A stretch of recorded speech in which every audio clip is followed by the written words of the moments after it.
I'm 100% sure that slavery is 90% of the reason why the Civil War began. And in this video, I will share my somewhat thorough research and opinions. I understand there are many other issues like economy, states' rights, and politics, but at their core, they were all significantly rooted to slavery. I will get more in depth about this near the end of the video. At the end of the day, the Civil War came down to what people thought the future of slavery was going to be. I would say the main reason the South seceded in the first place is because they thought they were going to lose their right to slavery. A big result of this tension over slavery was the Republican Party, which arose in the North during the 1850s. This party was significantly rooted in the North, which made the South scared. Many Southern politicians believed if a Republican president was in office, most decisions made in the country would be by the North. All of this tension led up to the election of 1860. The four main candidates in this race was Stephen A. Douglas, John C. Breckinridge, I don't know how to say that name, John Bell, and Abraham Lincoln. That last one might sound a little bit familiar. And while every party surely had their supporters, the sheer voting power of the North practically guaranteed Abraham Lincoln's win. And as this was very good for the North, it extremely scared the South, believing they would lose their slavery. And even when Abraham Lincoln promised them he was not going to make them lose their slavery, simply stop it from expanding into new territories and states, they didn't believe him.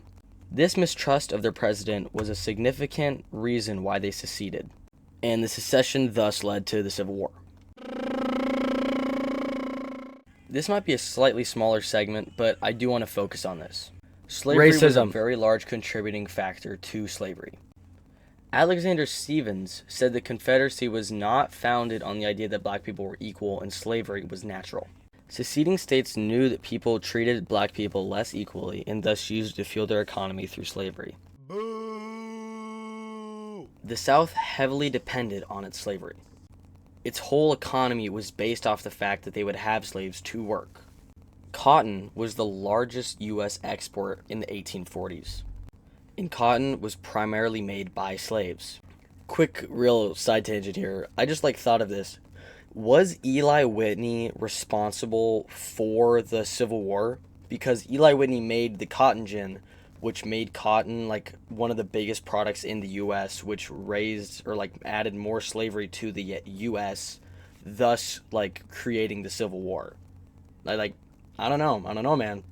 Okay, but moving away from that side tangent. Most of the rich Southerners heavily invested their money into slaves, and if slaves were freed, they would have lost a lot of money. And this fear of losing the slaves motivated a lot of them to, secede. So the fact that they were ever dependent on slavery in the first place was a ginormous contributing factor to the Civil War.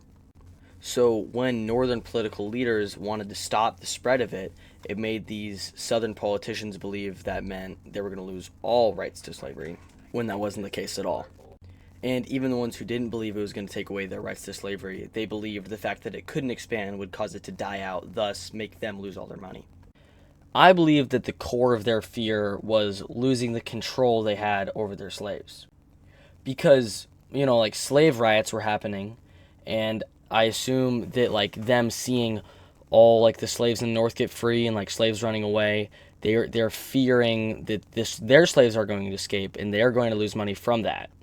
So really their dependence on their slaves and fear of their slaves is the reason why they seceded in the first place. Oh, say can you see?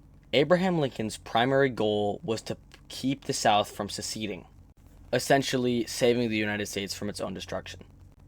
But one of the things he did do, which I believe led to the Civil War, was stopping the expansion of slavery. And I'm not saying this was a bad thing at all, this was a good thing, but it did lead to most South states secessions, because they were scared that slavery would die out because it couldn't expand more. This fact alarmed the Southern states before the war even began. One of his first ideas was gradually freeing enslaved people, compensating the slave owners with money. I believe there was also something where he was going to send them back to Africa, but I'm not 100% sure on that, so take that with a grain of salt. But all of this action to free the slaves definitely worried the South, which I would say led to the Civil War. I hope in this video I did a good job of explaining how all the major reasons people said why the Civil War even happened in the first place are heavily connected to slavery. Things like the economy, Abraham Lincoln, and states' rights all have something to do with slavery. And I believe if slavery was never in the U.S., there would never have been a Civil War. And we run, and we run, and we run, and we run, and we run, and we run, and we run. Hey, if you made it this far into the video, I just want to thank you for watching in the first place. This was a history assignment, but if this video does well, I might actually post more. So, hello, history teacher. I'm just not going to say her name, but give me a good grade, please.